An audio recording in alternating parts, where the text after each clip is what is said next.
மனிதனுடைய வாழ்க்கை தனிமையிலே ஆரம்பித்து தனிமையான சூழலில் முடிகிற ஒரு இறுதிகட்ட நிலைக்கு நாம் எட்டுகிறோம். உலகில் வாழ்கிற வாழ்க்கை வேண்டுமானால் கூட்டாயிருக்கலாம். கபரிலே மண்ணறையிலே வைக்கப்பட்டு தனித்து நிற்க வேண்டிய சூழல் தான். இப்படி மனிதனாக இருக்கிற நாம் பல்வேறு கட்டங்களில் தனிமையாய் இருக்க வேண்டிய சூழலை அல்லாஹ் ஏற்படுத்துகிறார். ஆனால் உலகத்தில் மனிதர்களோடு வாழ்கிற பொழுது தனிமையில் நான் யார், என்னுடைய தனிமை அது இறைவனுக்கு அஞ்சிய நிலையில் இருக்கிறதா என்பதை நாம் ஒவ்வொருவரும் உளப்பரிசோதனை செய்வதற்கு கடமைப்பட்டிருக்கிறோம். கூட்டாக வாழ்கிற பொழுது, மக்களோடு மக்களாக வாழ்கிற பொழுது இவரை போன்று ஒரு பரிசுத்தவான் இருக்க இயலாது. அவ்வளவு பெர்ஃபெக்டாய் வாழ்கிறார், என்ன மாதிரி ஒழுக்கமாய் இருக்கிறார், இவருடைய பேச்சு நடவடிக்கை ஒழுக்கம் கொடுக்கல் வாங்கல் வாழ்ந்தால் இவரை போன்று தான் வாழ வேண்டும் என்று வெளிப்படையில் கூட்டாக வாழ்கிற பொழுது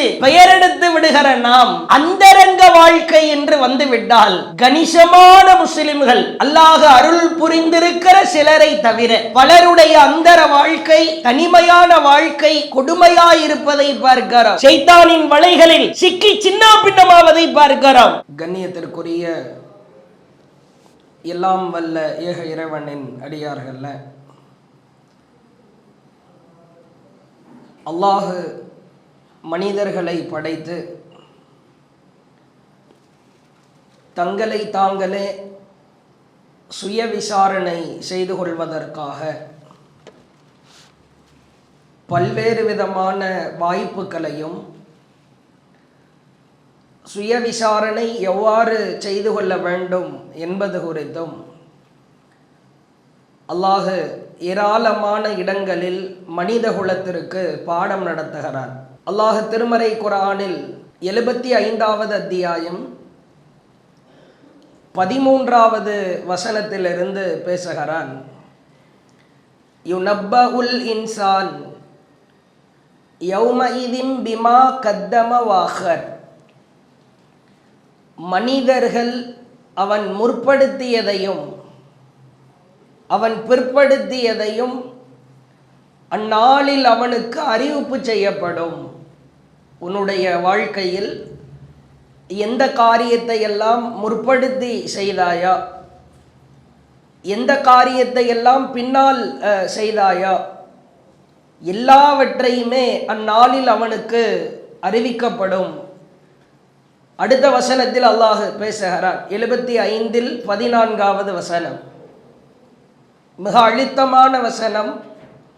அல்லாஹ் மனிதர்களை பார்த்து மிக தெளிவாய் எடுத்துரைக்கிறான். பலில் இன்சான் அலா நஃப்ஸிஹி பஸீரா. ஆனால் மனிதன் தனக்கு எதிரான சாட்சியாளனாகவே இருக்கிறான். உனக்கு எதிராக நீதான் சாட்சியாக இருப்பாய். பிறகு அல்லாஹ் அடுத்த வசனத்தில் சொல்கிறான், வலவ் அல்கா மஆதீரா. அவன் என்ன சாக்கு போக்குகளை முன்வைத்தாலும் சரிதான், மனிதன் தனக்கு எதிரான சாட்சியாளனாகத்தான் இருக்கிறான் என்று அல்லாஹ் இந்த வசனத்தில், மனிதா, உன்னை நீ விசாரணை செய்து கொள்ள தவறினால் உனக்கு எதிரான சாட்சியாய் நீயே வந்து நிற்பாய் என்று அல்லாஹ் மனித குலத்திற்கு மிக கடுமையாய் எச்சரிக்கை செய்கிறார். மற்றொரு வசனத்திலே பார்க்கிறோம். 39வது அத்தியாயம் 54வது வசனம். அல்லாஹ் பேசுகிறார். வஅனீபு இலா ரப்பிக்கும் வஅஸ்லிமு லஹு மின் கப்லி அய்யஅதியகுமுல் அஸாப். வேதனை வருவதற்கு முன்பாக, அந்த வேதனையை காண்பதற்கு முன்பாக, வஅனீபு இலா ரப்பிக்கும், உங்கள் இறைவனிடம் நீங்கள் மீண்டு வாருங்கள், வஅஸ்லிமு லஹு, அவனுக்கு கட்டுப்படுங்கள். வேதனையை பார்த்ததற்கு பிறகு கதறி பிரயோஜனம் இல்லை. சாக்கு போக்குகளை சொல்லியோ புலம்பி தீர்த்தா அல்லது கத்தியா கதறியா எந்தவித ஃபாயிதாக்களும் இல்லை, பலன் அடைய போவது கிடையாது. வேதனையை பார்ப்பதற்கு முன்பாகவே நீ இறைவனிடம் மீண்டு வா, உன்னுடைய வாழ்க்கையை நீ பரிசோதித்து பார், அல்லாஹுவிற்கு நீ கட்டுப்பட்டு நட என்று அல்லாஹ் மிக தெளிவாய் அழுத்தமாய் நமக்கு பதிய வைக்கிறார். உள்ளங்களில் ஆழமாய் பதிய வைக்க வேண்டும். என்னை நான் மீளாய்வு செய்ய தவறினால், என்னை நான் சுய விசாரணை செய்து கொள்ள மறந்து விட்டால், அலட்சியப்படுத்தி விட்டால், அல்லாஹ் என்னையே எனக்கு எதிரான சாட்சியாய் கொண்டு வந்து நிறுத்துவதாய் மிக கடுமையாய் எச்சரிக்கிறார். நீங்கள் பார்க்கலாம், மனிதனுடைய உள்ளங்களை பொறுத்த வரைக்கும் ஒரு 3 வகையான உள்ளங்களாய் இறைவன் திருக்குரானில் பட்டியலிடுகிறார். நஃப்சுல் லவ்வாமா, தன்னைத்தானே பழித்துக் கொள்கிற உள்ளம். அம்மாரத்தும் பிஸ்ஸூ, தீமையை அதிகமாய் தூண்டுகிற உள்ளம். நஃப்சுன் முத்துமையின்னா, அமைதி பெற்ற உள்ளம். தீமையை அதிகமாக தூண்டுகிற உள்ளமாய் மனிதர்களின் உள்ளங்கள் திகழ்கிறது. தன்னைத்தானே பழித்துக் கொள்ளக்கூடிய உள்ளமாகவும் இருக்கிறது. அதே போன்று அமைதியுற்ற ஆத்மா, அமைதியுற்ற நஃப்ஸாகவும் மனிதர்களில் உள்ளங்கள் திகழ்கிறது என்று அல்லாஹ் உள்ளங்கள் குறித்து பட்டியல் போடுகிறார். இன்றைய தினம் இந்த நஃப்ஸில், உள்ளங்களில் நாம் சுய விசாரணை செய்து கொள்ள வேண்டிய அம்சத்தில் மிக முக்கியமான ஒரு விஷயம் குறித்து அறிந்து கொள்ளவிருக்கிறோம். உலகத்தை எல்லாம் படைப்பதற்கு முன்பு ஆதம் அலைஹிஸ்ஸலாம் அவர்களை படைத்து, அவர்களின் முதுகந்தண்டிலிருந்து, அவர்களுடைய விழாப்புறத்தில் இருந்து துடைகளை படைத்து அல்லாஹ் அந்த தருணத்தில் ஒட்டுமொத்த மனித குலத்தையும் எழுப்பி நிற்க வைத்து, அந்த ஆலமுல் அர்வாஹ் என்கிற இடத்திலே வைத்து அல்லாஹ் ஒட்டுமொத்த மனிதர்களையும் நிற்க வைக்கிறார். அலஸ்து ரப்பிக்கும், உங்கள் இறைவன் நான் இல்லையா என்று அல்லாஹ் கேட்கிறார். அந்த நேரத்தில் தனிமையாய் நின்றோம். நாம் அந்த நேரத்தில் நின்றோமா இல்லையா நமக்கு தெரியாது. ஆனால் நின்றதாய் அல்லாஹ் சொல்லுகிறான். ஆதம் அலைஹிஸ்ஸலாம் அவர்களை படைத்த உடனே உலகத்தில் எத்தனை கோடி மக்களை அல்லாஹ் படைக்க இருக்கிறானோ, அந்த ஆரம்பம் முதல் இறுதி வரை அனைவரையும் நிற்க வைத்து, தனிமையில் நிற்க வைத்து, நான் உங்கள் இறைவன் இல்லையா, நான் உங்கள் ரப் இல்லையா என்று அல்லாஹ் சாட்சியாய் நம்மையே ஆக்கியிருக்கிறான். அப்படிப்பட்ட தனிமையான காலகட்டத்திற்கு பிறகு ஒவ்வொருவரையும் அல்லாஹ் ஒவ்வொருவரின் தாயின் கர்ப்ப அறையிலே அல்லாஹ் உருவாக்குகிறார். அந்த கர்ப்ப அறையில் நாம் தனிமையாய் இருக்கிறோம். அங்கே இரத்தங்கள், சதைகள், எலும்புகள் எல்லாம் நமக்கு பொருத்தப்பட்டு ஒரு குழந்தையாய் வெளியே வருகிறோம். தாயின் கர்ப்ப அறையிலே இருக்கிற பொழுதும் நாம் தனிமையான சூழல்தான். பிறகு உலகத்தில் பிறந்ததற்கு பிறகு கூட்டாக, குடும்பமாக, மக்களோடு மக்களாய் சேர்ந்து வாழ்கிறோம். நம்முடைய வாழ்நாள் முடிந்ததற்கு பிறகு நம்மை எல்லாம் குளிப்பாட்டி கஃனாடையை அணிய வைத்து தோளிலே சுமந்தவாறு மன்னரைக்கு, கபருக்கு நம்மை தூக்கி செல்வார்கள். இப்பொழுது அந்த கபரிலே வைக்கப்பட்டதற்கு பிறகு நாம் தனிமையாக போகிறோம். அல்லாஹ் நம்மை கேள்வி கேட்க போகிறான். மனிதனுடைய வாழ்க்கை தனிமையிலே ஆரம்பித்து தனிமையான சூழலில் முடிகிற ஒரு இறுதிகட்ட நிலைக்கு நாம் எட்டுகிறோம். யாரும் வரமாட்டார். இந்த குறிப்பிட்ட உலகில் வாழ்கிற வாழ்க்கை வேண்டுமானால் கூட்டாயிருக்கலாம். அதற்கு பிறகு கபரிலே, மண்ணறையிலே வைக்கப்பட்டு தனித்து நிற்க வேண்டிய சூழல்தான். இப்படி மனிதனாக இருக்கிற நாம் பல்வேறு கட்டங்களில் தனிமையாய் இருக்க வேண்டிய சூழலை அல்லாஹ் ஏற்படுத்துகிறார். ஆனால் உலகத்தில் மனிதர்களோடு வாழ்கிற பொழுது தனிமையில் நான் யார், என்னுடைய தனிமை அது இறைவனுக்கு அஞ்சிய நிலையில் இருக்கிறதா என்பதை நாம் ஒவ்வொருவரும் உளப்பரிசோதனை செய்வதற்கு கடமைப்பட்டிருக்கிறோம். கூட்டாக வாழ்கிற பொழுது, மக்களோடு மக்களாக வாழ்கிற பொழுது இவரை போன்று ஒரு பரிசுத்தவான் இருக்க இயலாது. அவ்வளவு பெர்ஃபெக்டாய் வாழ்கிறார்.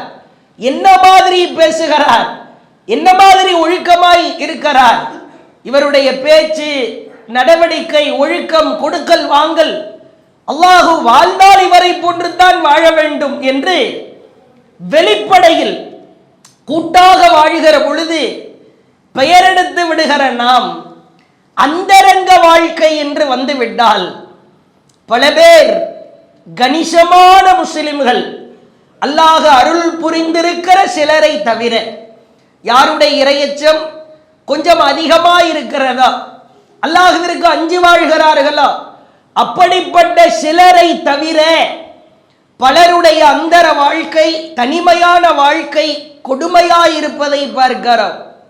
மிக கொடுமையான சூழல், மிக அருவருக்கத்தக்க வாழ்க்கையை அவர்கள் வாழ்வதை பார்க்கிறோம். இஸ்லாமிய மார்க்கத்தில் தனிமை என்கிற பேச்சுக்கு இடமே கிடையாது. ஒரு மனிதன் தனிமையாய் வாழ்வதற்கு வாய்ப்பே இல்லை. இதை முதலில் ஆழ பதிய வைக்க வேண்டும். ஏனென்று சொன்னால், சமகாலத்தில் நீங்கள் பார்க்கலாம், நம்முடைய கை, கால்கள், உடல் உறுப்புகள், கண்கள், இவைகளையெல்லாம் கண்களை கட்டி கொண்டா அல்லது கை கால்களை மறைத்து விட்டா எந்த பாவத்தையும் செய்ய இயல. நமக்கான எதிரி நம் கைகள் தான், நமக்கான எதிரி நம் கால்கள், நமக்கான எதிரி நம் கண்கள், காதுகள், தோள்கள். தனிமை என்பது இஸ்லாத்தில் இல்லவே இல்லை என்பதை நாம் உளப்பூர்வமாய் உணர கடமைப்பட்டிருக்கிறோம்.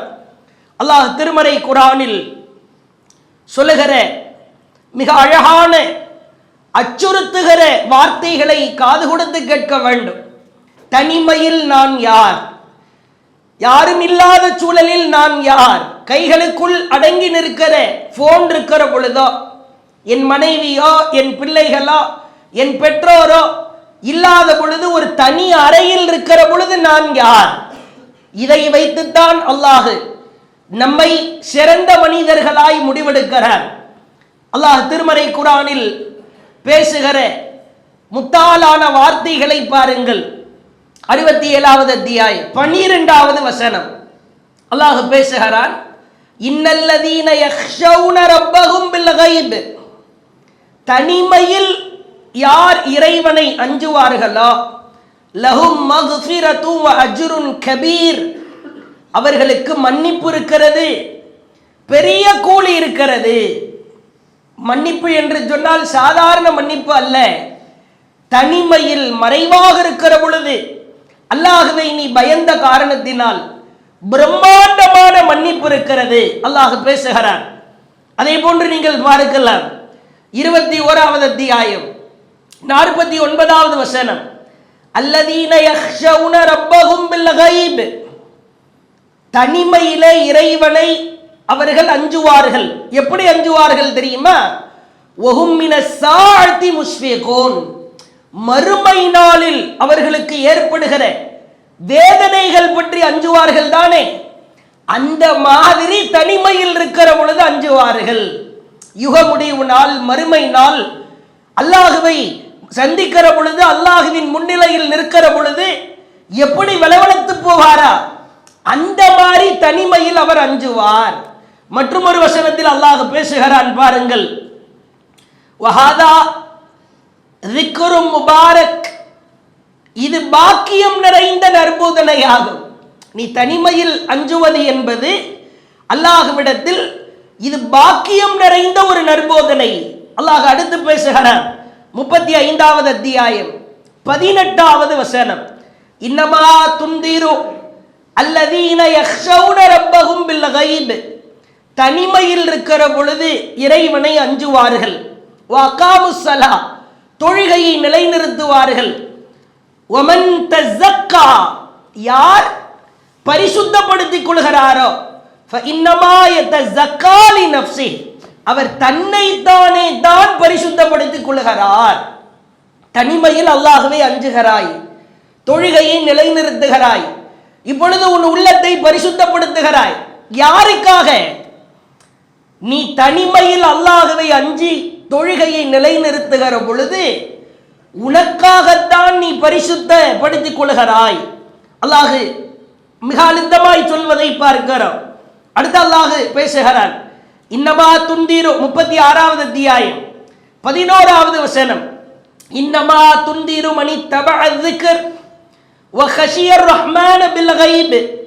இந்த அறிவுரையை பின்பற்றி அல்லாஹ்வை அளவற்ற அருளாளனை தனிமையில் அஞ்சுவோருக்கு தான் உங்கள் எச்சரிக்கை பலனளிக்கும்.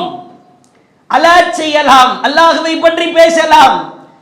உள்ளத்துல தனிமையில் அந்தரங்க வாழ்க்கையில் அசுத்தம் இருக்கிற பொழுது, அசிங்கம் நிறைந்து கிடக்கிற பொழுது அவனுக்கு உன்னுடைய எச்சரிக்கை பலனளிக்காது. தனிமையில் மறைவில் இருக்கிற பொழுது யார் இறைவனை அஞ்சுகிறாரோ அவருக்குத்தான் உன் எச்சரிக்கை பலனளிக்கும். சொல்லிவிட்டு அல்லாஹ் மீண்டும் சொல்லுகிறான், ஃபபஷ்ஷிருஹு பிமக்ஃபிரா.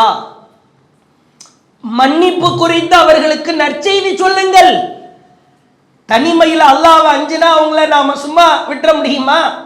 அவர்களுக்கு மன்னிப்பு இருக்கிறது என்று நற்செய்தி சொல்லுங்கள். வஜ்ருன் கரீம், இது கண்ணியமான கூலி. தனிமையில் இருக்கிற பொழுது யாரும் இல்லாத சூழலில் அல்லாஹ்வை யார் அஞ்சுகிறாரோ அவர்களுக்கு கண்ணியமான கூலி இருக்கிறது என்று அல்லாஹ் பேசுகிறார். மற்றும் ஒரு வார்த்தையை பாருங்கள், எவ்வளவு மணிமணியாய் கோர்த்த வார்த்தைகள். தனிமை என்பது மனிதனுக்கு இல்லவே இல்லை என்பதற்கான சான்று.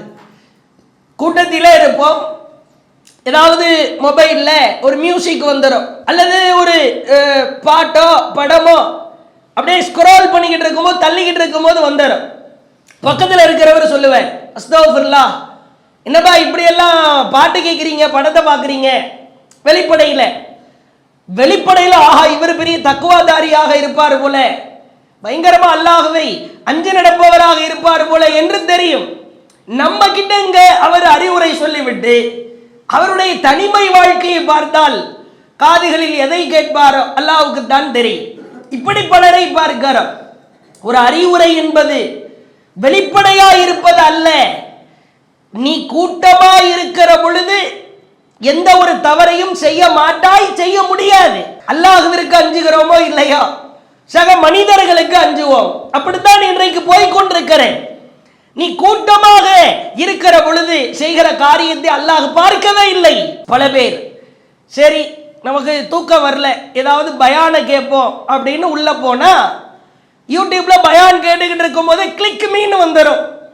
கிளிக் பண்ணா அவ்வளவுதான், டச் மீ இப்படி உள்ள போய் ஏதாவது ஒரு அரைகுறை ஆடு. ஏன்னா நேரம் 12 மணி 12:30 செய்தா உக்கரமா நிற்கிற நேரம். அப்பதான் எல்லாரும் தூங்கி நிற்கிற பொழுது ஒரு 12:30 1 மணிக்கு யாரும் இல்லாத தனிமையில் பொழுது ஒரு கிளிக்குமே என்று வந்து விட்டால் அவ்வளவுதான்.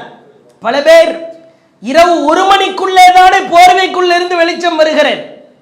பல இளைஞர்களை பாருங்கள், பகல் நேரத்திலோ பெற்றோர்கள் இருக்கிற நேரத்திலோ உறவினர்கள் இருக்கிற பொழுதோ அவனுக்கு இது போன்ற சூழல் ஏற்படுவது கிடையாது. இரவு நேரம் என்று வந்து விட்டால் மிக பயங்கரமான ஒரு சூழலை பார்க்கிறோம். அதே போன்று நீங்கள் பார்க்கலாம், அல்லாஹ் திருமறை குர்ஆனில் சொல்கிறான், தனிமை என்பது இல்லவே இல்லை. அல்லாஹ் உன்னை பார்த்து கொண்டிருக்கிறான், உன்னோடு இருக்கிறான் என்று எச்சரிக்கை செய்கிற வாசகத்தை பாருங்கள். 57வது அத்தியாயம் 4வது வசனம் அல்லாஹ் பேசுகிறான், ஹுவல்லதீ ஹலக்கஸ் ஸமாவாத் வல் அர்த் ஃபீ சித்தத்தி அய்யாம். வானங்களையும் பூமியையும் அல்லாஹ் 6 நாட்களில் படைத்திருக்கிறான். பிறகு சும்மஸ்தவா அலல் அரிஷ், அரிஷின் மீது அமர்ந்தான். பூமிக்குள் நுழைவதையும் அதிலிருந்து வெளிப்படுவதையும் வானிலிருந்து இறங்குவதையும் ஒமா யன்ஸுலு மினஸ் ஸமாஇ ஒமா யஅருஜு ஃபீஹா, அதில் ஏறுவதையும் அவன் அறிகிறான். சொல்லிவிட்டு அல்லாஹ் சொல்கிறான், மனிதா நீ தனிமையில் இல்லை. மனிதர்களே நீங்கள் தனிமையை ஒரு காலமும் அனுபவிக்கவில்லை. அல்லாஹ் சொல்கிறான், வஹுவ மஅக்கும் ஐனமா குன்தும், நீங்கள் எங்கே இருந்தாலும் அல்லாஹ் உங்களுடன் இருக்கிறான். அல்லாஹ்வை விடுத்து நீ எங்கடா இருக்க போகிறாய்? நீ எங்க போனாலும் அல்லாஹ் உன் கூட இருப்பார். இந்த அச்சம், இந்த பயம் யாருக்கு வருகிறதோ, யார் இதை தன் உள்ளத்தில் பதிய வைக்கிறாரோ, எத்துணை பெரிய தனிமையின் ஷைத்தானின் சேட்டைகள் வந்தாலும் அவரை வழிகெடுக்க இயல. ஷைத்தான் என்பவன் அவன் ஒரு உள்ள திருடன். வீட்டிலே புகுந்து ஒரு திருடன் திருட வருகிறான். பாலடைந்த வீட்டிலோ அல்லது பழைய வீட்டிலோ திருட மாட்டான். இடிந்து விழுகிற சூழலில் இருக்கிறது, வீட்டில் எந்த பொருளும் இல்லை, அந்த பொருளை போய் எடுக்கணும்னு திருட நடப்பான். அவனுக்கு லாஸ்டா நல்ல ஜம்முன்னு நகை இருக்கிறதா, பணம் இருக்கிறதா, பொருட்கள் இருக்கிறதா, இப்படிப்பட்ட வீட்டை தான் திருடுவதற்கு திருடன் முற்படுவான். ஷைத்தானும் அப்படித்தான்.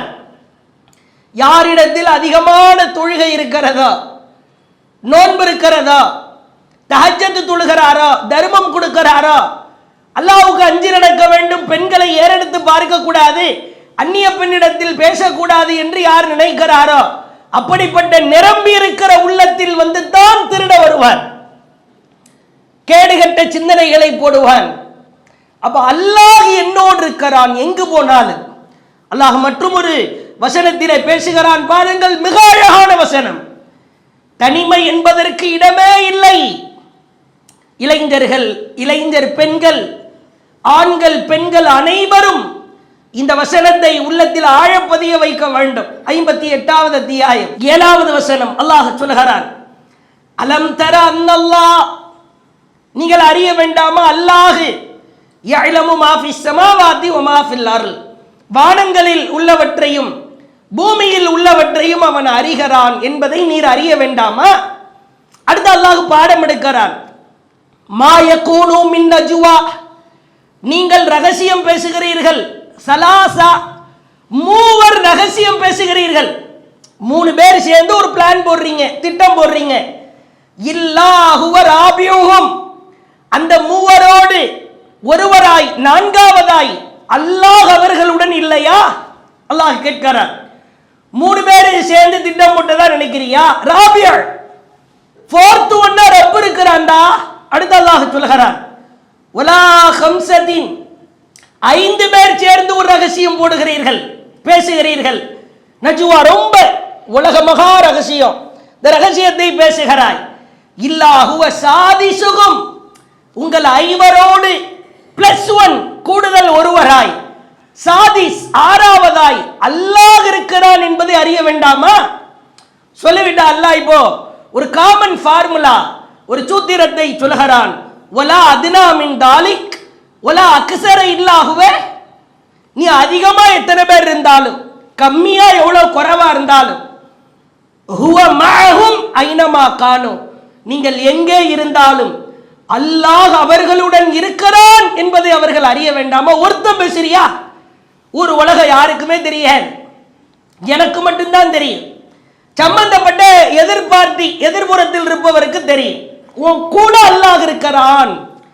எவ்வளவு கடுமையான எச்சரிக்கை என்று பாருங்கள். சொல்லிவிட்டு அல்லாஹ் சொல்கிறான், சும்ம யுனப்பியுஹும் பிமா அமிலு யௌமல் கியாமா, மறுமை நாளில் மனிதா, நீ ரகசியம் பேசினாய், யாருக்கும் தெரியாது என்று பொத்தி பொத்தி பொத்தி தனிமையிலே சில காரியத்தை செய்தாய். சும்ம யுனப்பியுஹும், பிறகு அவர்களுக்கு நாம் அறிவிப்போம், எடுத்து காட்டுவோம். பிமா அமிலு யௌமல் கியாமா, அவர்கள் செய்த அனைத்து விஷயங்களையும் மறுமையில் எடுத்து காட்டுவோம். சுப்ஹானல்லாஹ். நம்முடைய வாழ்க்கையை கொஞ்சம் பரீட்சித்து பாருங்கள். கூட்டமாக இருக்கிற பொழுது கண்ணியத்தை பேணுகிற நாம், கவனத்தோடு செயல்படுகிற நாம், தனிமை என்று வந்துவிட்டால், அந்தரங்கம் என்று வந்துவிட்டால், ஷைத்தானின் வலைகளில் சிக்கி சின்ன பின்னமாவதை பார்க்கிறோம். அல்லாஹ் அருள் புரிந்த சிலரை தவிர பலருக்கு அது டேஞ்சராகத்தான் இருக்கிறது தனிமை. அல்லாஹ் மற்றும் ஒரு வசனத்தில் பேசுகிறான் பாருங்கள், 9வது அத்தியாயம் 78வது வசனம். அலம் யஅலமு, அவர்கள் அறிய வேண்டாமா? அன்னல்லாஹ யஅலமு சிர்ரஹும், அவர்களின் ரகசியத்தையும், வ நஜ்வாஹும், அவர்களின் பரம ரகசியத்தையும் அல்லாஹ் அறிகிறான் என்பதை அவர்கள் அறிய வேண்டாமா? என்னடா பரம ரகசியம் பேசிக்கிட்டு இருக்கிறீங்க போல அப்படின்னு பேச்சு வழக்கில் சொல்லுவோம். நீ எதை மூடி மறைப்பாய்?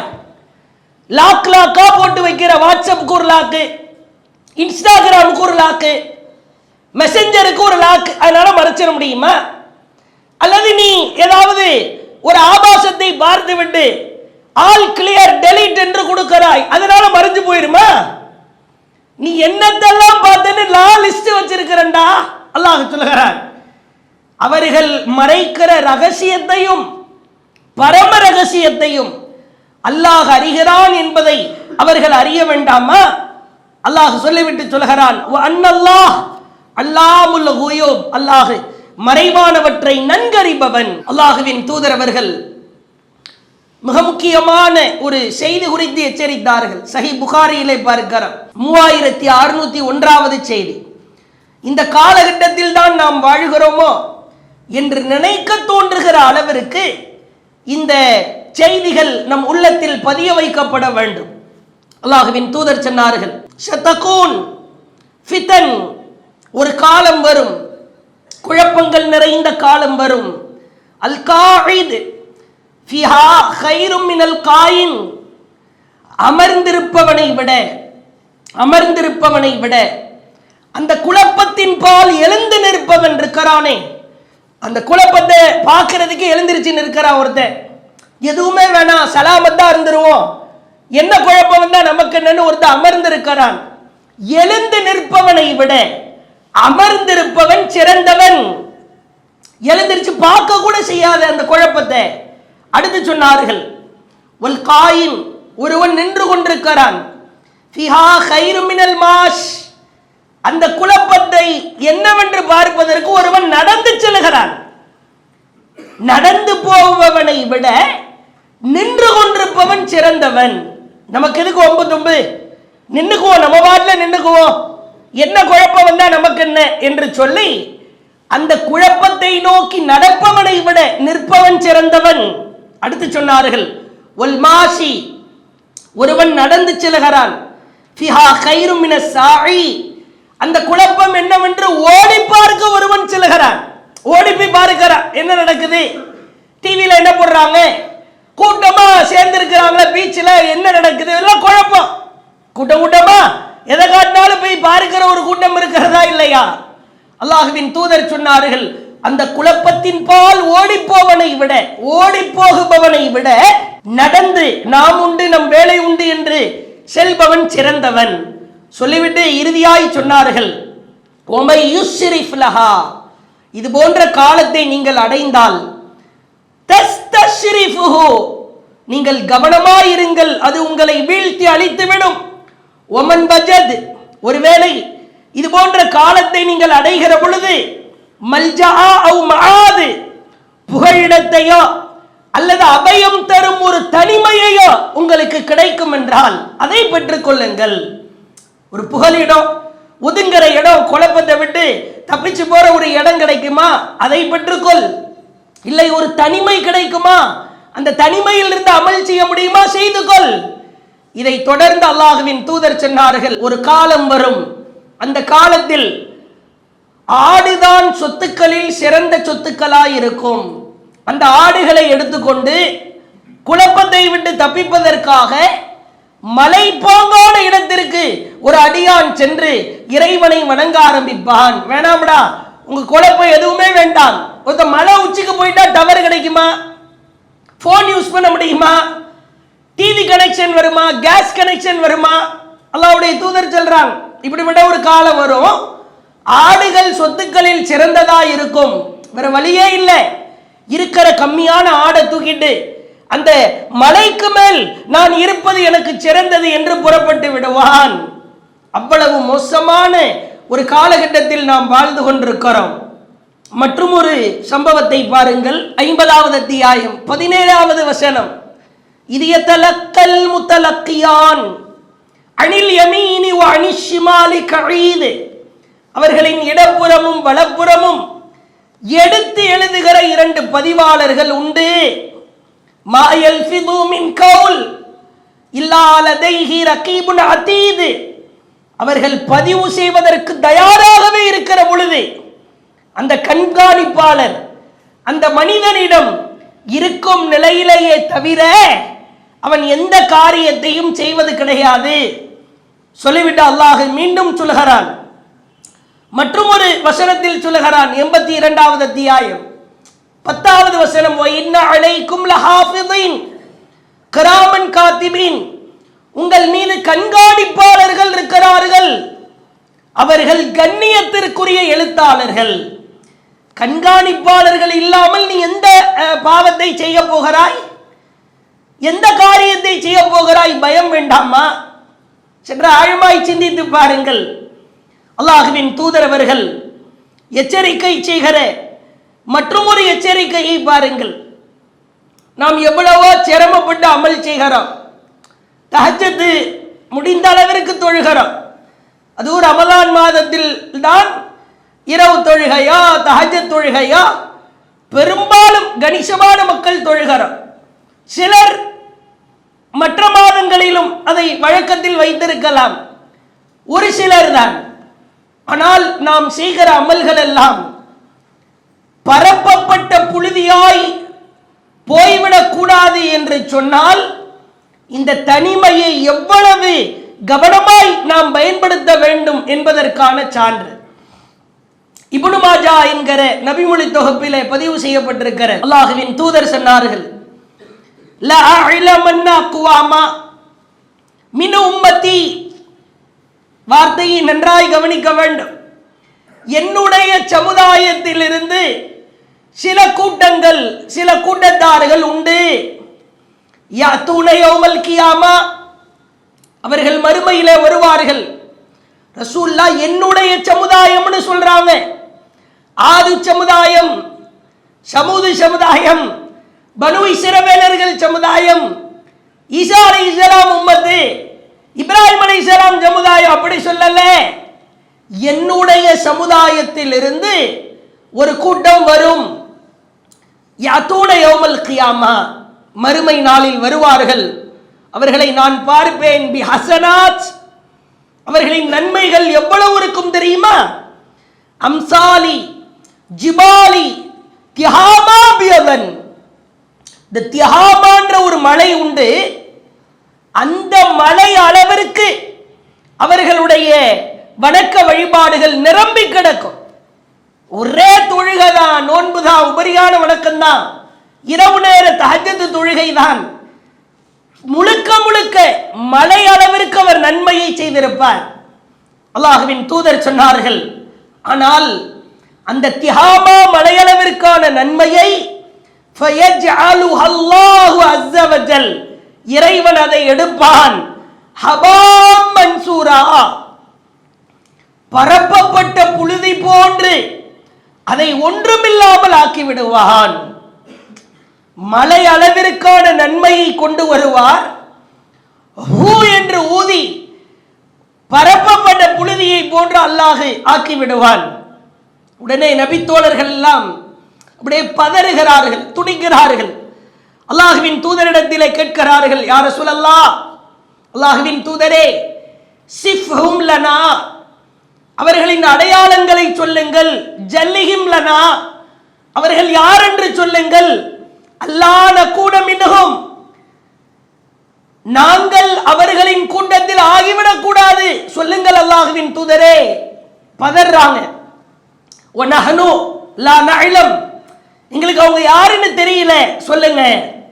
அப்ப அல்லாஹ்வுடைய தூதர் சொன்னாங்க, கால அம்மா இன்னஹும் இஹ்வானுக்கும், அவர்கள் உங்களுடைய சகோதரர்கள்.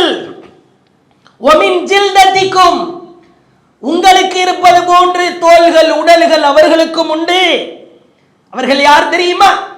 வயாஹுதூன மினல் லைல் கமா தாஹுதூன், நீங்கள் இரவிலே தொழுவது போன்று அவர்களும் தொழுவார்கள். நம்மளாவது மாசத்துல குறிப்பிட்ட நாள் தான் தொழுகிறோம் இரவு தொழுகை, அவங்க வழக்கமாகவே தொழுகிறாள். இந்த கேட்டகரியில நம்ம வருவோமான்றது சந்தேகம்தான். நீங்கள் இரவு வணங்குவது போன்று அவர்களும் இரவிலே வணங்குவார்கள்னா கண்டினியூஸா, தொடர்ச்சியா இரவு தொழுகையை தொழும்பவர்கள் என்று புரிகிறேன். அல்லாஹ்வின் தூதர் இறுதியாய் சொன்னார்கள், வலாக்கின்னஹும், என்றாலும், அக்வாம், அந்த கூட்டத்தார், இதா கலவ், தனிமை என்று வந்து விட்டால், பி மஹாரிமில்லா இன்தஹகுஹா, அல்லாஹ் எந்த காரியத்தை அவர்களுக்கு செய்யக்கூடாது என்று தடுத்திருக்கிறானோ, ஹராமான காரியத்தை செய்யக்கூடாது என்று தடுத்திருக்கிறானோ, அல்லாஹ் ஹராமாக்கியவற்றை எல்லாம் உடைப்பார்கள். அந்த தடைகளை உடைத்துவிட்டு தனிமையிலே அந்த ஹராமான காரியங்களை செய்வார்கள். இப்படிப்பட்டவர்கள் தியாமா மலையளவிற்கு நன்மையை கொண்டு வந்தாலும் அல்லாஹ் பரப்பப்பட்ட புழுதியாய் அதை ஆக்கி விடுவான். அல்லாஹ் அக்பர். பரப்பப்பட்ட புழுதியா போயிடக்கூட இந்த மொபைல் போன் கையில் இருக்கிற பொழுது, தேவையில்லாம தனிமையில் இருக்கிற பொழுது, அந்நிய பெண்ணோடோ வேறு யாரோடோ நாம் நம்முடைய மன இச்சைக்கு கட்டுப்பட்டு பேசிவிட்டால், ஷைத்தானுக்கு கட்டுப்பட்டு விட்டால் பரப்பப்பட்ட புழுதியாய் ஆகிவிடும். மிக கவனமாய் இருக்க வேண்டும். அல்லாஹ்வின் தூதர் அவர்கள் தனிமை போன்ற காரியங்களை மக்களுக்கு அதிகமான வகையில் எச்சரிக்கை செஞ்சாங்க. இயாக்கும் வத்துகூல் அலன்னிசா, பெண்கள் தனியாக இருக்கும் இடத்திற்கு செல்ல வேண்டாம் என்று உங்களை எச்சரிக்கிறேன். ஃபகால ரஜுலுன் மினல் அன்சார், அன்சாரிகளில் இருந்து ஒரு தோழர் கேட்டார், யா ரசூலல்லாஹ் அஃபரஐத்தல் ஹம்வ, கணவனுடைய சகோதரன் அவர் குறித்து என்ன நினைக்கிறீர்கள்? கணவனுடைய சகோதரன், மனைவிக்கு மச்சாமுறை வரும், கணவனுடைய அண்ணனோ தம்பியா, அது மாதிரி ஆட்கள் போறது சம்பந்தமா என்ன சொல்றீங்க? ஏன்னா வெளியில இருந்து ஒரு ஆள், ஒரு நபர் வீட்டுக்குள்ள வந்தா என்னடா புதுசா ஆள் வரானே அப்படின்னு சந்தேகம் வரும். கணவனுடைய அண்ணனோ தம்பியோ உள்ள வரும்போது அவருடைய மச்சா, அவருடைய சகோதரர் அப்படின்னு டவுட் கூட வர. இப்ப அல்லாஹ்வுடைய தூதர் சொன்னாங்க, கணவனின் சகோதரன், கணவனுக்கு நெருக்கமான உறவினர் இருக்கிறாரே, ஆண் உறவினர், அல் ஹமு அல் மௌத், அவர்தான் மரணத்திற்கு நிகரானவர். உன் மனைவிக்கு கொல்லிக்கட்ட அவர்தான். எவ்வளவு கடுமையா எச்சரிக்கை செய்திருக்கிறார்கள் என்று பாருங்கள். தனிமையை நீ தவிர்க்க வேண்டும். அதற்கான சூழல் உனக்கு வருகிற பொழுது அதை விட்டு ஓட வேண்டும். அல்லாஹுவின் தூதர் அவர்களுக்கு அல்லாஹ் திருக்குரானிலே பாடம் நடத்துகிறார். யூசுப் அலைஹிஸ்ஸலாம் தனிமையால் மேன்மை அடைந்தவர். இவருடைய சம்பவங்கள் எல்லாம் மிக அழகான பாடம். எந்த அற்பமான காசுக்காக விற்கப்பட்டு பிறகு ஒரு மன்னரின் வீட்டில வார்த்தெடுக்கப்படுகிறார். அவரின் அழகிலே ஈர்க்கப்பட்டு எந்த பெண் வளர்ந்தாலோ அந்த பெண்ணே தவறுக்கு அழைக்கிறார். எப்படிப்பட்ட வாய்ப்பு என்று பாருங்கள். யாருமே இல்லை, கதவை தாழிட்டு வா என்கிறார், நெருங்க முற்படுகிறார். தனிமையால் மேன்மை அடைந்த யூசுப் அலைஹிஸ்ஸலாம் பயன்படுத்திய வார்த்தை என்ன தெரியுமா? காலமாதல்லா, அல்லாஹ்வே உன்னிடத்தில் பாதுகாப்பு தேடுகிறேன் என்று சொல்லிவிட்டு புறமுதுகு காட்டி ஓட ஆரம்பிக்கிறார். வாசலுக்கு வந்ததற்கு பிறகு அந்த அம்மா சட்டையை பிடிக்குது, பின்னாடி கிழியுது, கதவு ஓபன் ஆகுது. வெளியே ஃபுல்லா, வெளியே முழுக்க கணவனும் கணவனுடைய உறவினர்கள், அவரோடு சேர்ந்த அமைச்சர்கள். இந்த சம்பவங்களை எல்லாம் கேள்விப்படுகிறோம். தனிமை. ஒரு வீட்டை சார்ந்த ஒருவரை அழைக்கிற பொழுது, இறைவா மஆதல்லா மஆதல்லா மஆதல்லா, உன்னிடத்தில் பாதுகாப்பு தேடுகிறேன் என்று கெஞ்சினார். அடுத்து கேட்டார், இறைவா அஹப்பு சிஜின், இந்த பெண்கள் மிம்மா யதுஊனனி, இவர்கள் அழைப்பதை விட எனக்கு சிறைச்சாலை மேலானது என்று கேட்டார். தனிமையால் மேன்மை அடைந்தார். வானவர்கள் மரியம் அலைஹிஸ்ஸலாம் அவர்களுக்கு குழந்தையை நற்செய்தி சொல்வதற்காக வந்தார்கள். இந்த வானவர்கள் தெரியல, அவங்க ஒரு திரையை போட்டு வீடு குடும்பத்தாரை விட்டு ஓரமாய் ஒதுங்கி நிற்கிற பொழுது அவர் வந்து நிற்கிறார். வானவர் தனிமைதான், ஒரு ஆண் போன்று தெரிகிறது. ஆனால் இவரோ பத்தினி பெண், கற்பொழிக்க சீலர். அவர் சொன்ன வார்த்தை அல்லாஹ் பதிவு செய்கிறான். காலத், மரியம் சொன்னார், இன்னி அஊது ரஹ்மானி மின்க இன் குன்த தகியா, அளவற்ற அருளாளனிடம், அளவற்ற அருளாளனிடம் உன்னை விட்டு நான் பாதுகாப்பு தேடுகிறேன். சொல்லிவிட்டு சொல்கிறார், இன் குன்த தகியா, வானவரை பார்த்து பேசுகிறார், நீர் இரையச்சமுடையவராக இருந்தால் என் பக்கத்தில் வராத. தனிமைதான். ஒரு ஆண் போன்று தெரிகிறது தான், மாணவர் என்று தெரியவில்லை. ஆனால் அவர் சொன்ன வார்த்தை, நீ தக்குவாதாரியா இருந்தா, இரையச்சவாதியா இருந்தா என் பக்கத்தில் வராத. உன்கிட்ட இருந்து அல்லாஹ் கிட்ட நான் பாதுகாப்பு தேடுறேன். தனிமையால் மேன்மை அடைந்தவரை பார்க்கிறோம். உலகம் அழிகிற வரை நாம் பேசுகிற ஒரு அழகான வரலாற்று சம்பவம் நமக்கெல்லாம் தெரியும். தனிமையால் எப்படி மேன்மை அடைந்தார் என்பதற்கான சான்று சஹீஹ் புகாரியிலே பார்க்கிறோம். 2215வது செய்தி. மூவர் ஒரு குகையிலே சிக்கிக் கொண்டார்கள். குகை திறக்க வேண்டும். நாம் என்ன நல்ல காரியம் செய்தோமோ அதை அல்லாஹ்விடத்தில் கேட்போம் என்று திட்டமிட்டு ஒவ்வொருவராய் கேட்கிறார். அதிலே ஒருவர் கேட்கிறார், அல்லாஹும்ம இறைவா, இன்னஹா கானத்திலி பின்து அம் அஹ்பப்துஹா கஅஷத்தி மா யுஹிப்புர் ரிஜாலின் நிசா. எனக்கு என் உறவினர் பெண் ஒருவர் இருந்தார். அவருடைய அழகு என்னை மிக மேலதிகமாய் கவர்ந்தது. எல்லா ஆண்களும் ஒரு பெண்ணை எப்படி விரும்புவார்களோ அதை விட பன்மடங்கு நான் விரும்பினேன். ஒரு சமயம் அவளை நான் அழைத்தேன், அவள் வர மறுத்து விட்டாள். ஒரு கடுமையான பஞ்சக்காலம் ஏற்பட்டது. 100 தீனார், ஒரு 100 தீனாரோ 120 தீனார் அளவிற்கோ அவளுக்கு தேவைப்பட்டது. நான் கொடுத்தேன். அவள் என்னிடத்தில் வந்தாள். பிறகு அந்த மனிதர் சொல்கிறார், நாங்கள் இருவரும் தனிமையாய் இருந்தோம். அவளை நெருங்க பார்த்தேன். ஃபலம்மா வகஅத் பைன ரிஜ்லைஹா, அவள் படுத்திருந்தால் ரொம்ப நெருங்கா சொல்கிறார். அவளது 2 கால்களுக்கு அருகிலே நான் சென்று விட்டேன். யா அப்துல்லா, அல்லாஹ்வின் அடிமையே, இத்தகில்லா, அல்லாஹ்வை நீ பயந்து கொள் என்றால் தொடவில்லை இறைவா, நெருங்கவில்லை இறைவா. வலா தஃப்தஹில் ஹாத்திம் இல்லா பிஹக்கா, முத்திரையை திருமண பந்தத்தின் மூலமாகவே தவிர நீ உடைக்க கூடாது, அல்லாஹ் பார்த்து கொண்டிருக்கிறான் என்றார்.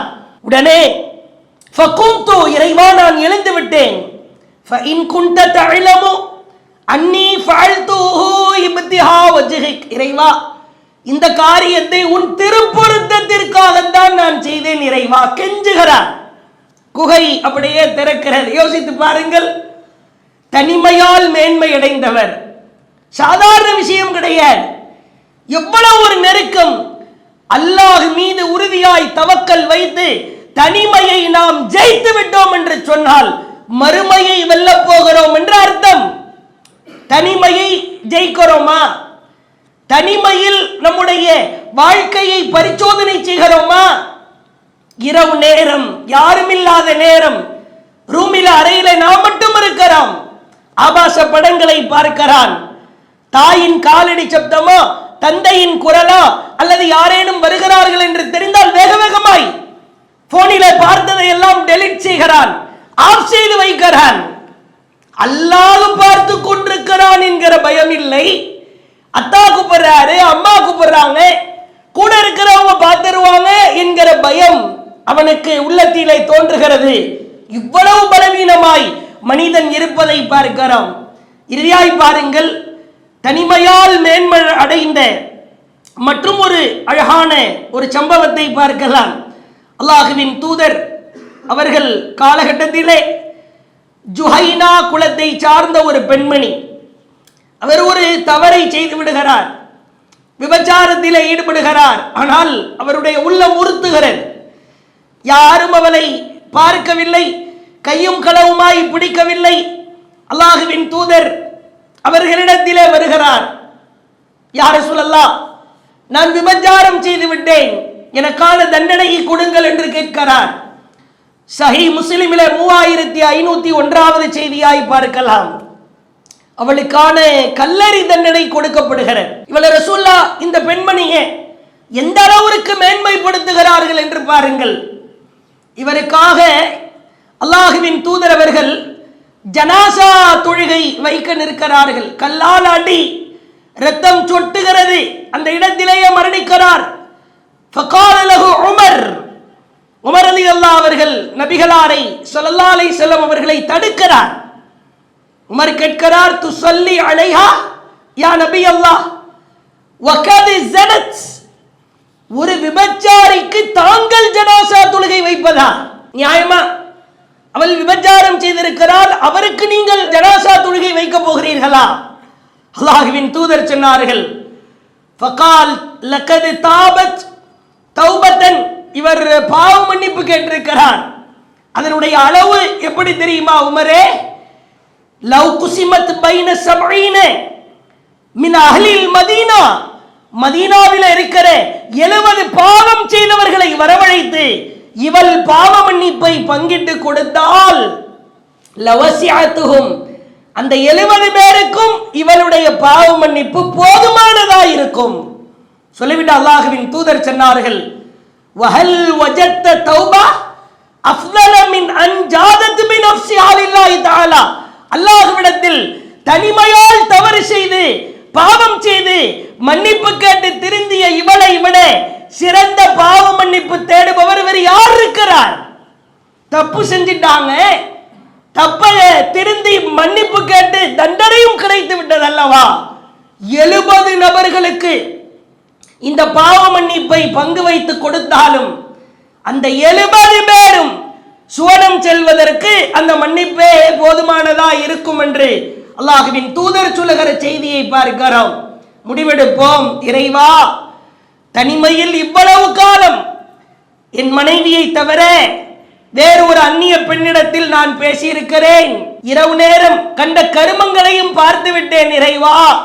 இறைவா, அல்லாஹ்வின் தூதர் கேட்பார்களாம், நபிகளார் கேட்ட பிரார்த்தனையை பாருங்கள். அல்லாஹும்ம இறைவா உஸ்துர அவுரத்தி, இறைவா என் அந்தரங்கத்தை மறைத்து விடு. ஆமின் ரவாத்தி, என் அச்சத்திற்கு பாதுகாப்பு கொடு. நபிகளாருக்கு தனிப்பட்ட அந்தரங்கம் ஏதும் உண்டா? இறைவா என் அந்தரங்கத்தை மறைத்து விடு. இறைவா, என்னை கேவலப்படுத்தி விடாதே, என்னை அவமானப்படுத்தி விடாதே என்று அல்லாஹ்வின் தூதர் கேட்டிருக்கிறார்களாம். இறைவனிடத்திலே கெஞ்சுவோம். இறைவா, தனிமையில் நான் யார், உன்னை அஞ்சி நடப்பவன் என்பதை நிரூபிக்கும் விதமாக இவ்வளவு காலங்கள் தனிமையான சூழலில் நாம் செய்த பாவங்களில் இருந்தெல்லாம் மீண்டு இறைவா என் அந்தரங்கத்தை மறைத்துவிடு என்று ரப்பிடத்திலே இறைஞ்சுவோம். உளப்பரிசோதனை செய்வதற்கான மற்றொரு முக்கியமான தலைப்பின் கீழாக இன்ஷா அல்லாஹ் நாளைய தினம் தொடர்ச்சியாய் அறிந்து கொள்வோம். வாஹிர் தஅவானா அனில் ஹம்துலில்லாஹி ரப்பில் ஆலமீன். அல்லாஹு அக்பர், அல்லாஹு அக்பர்.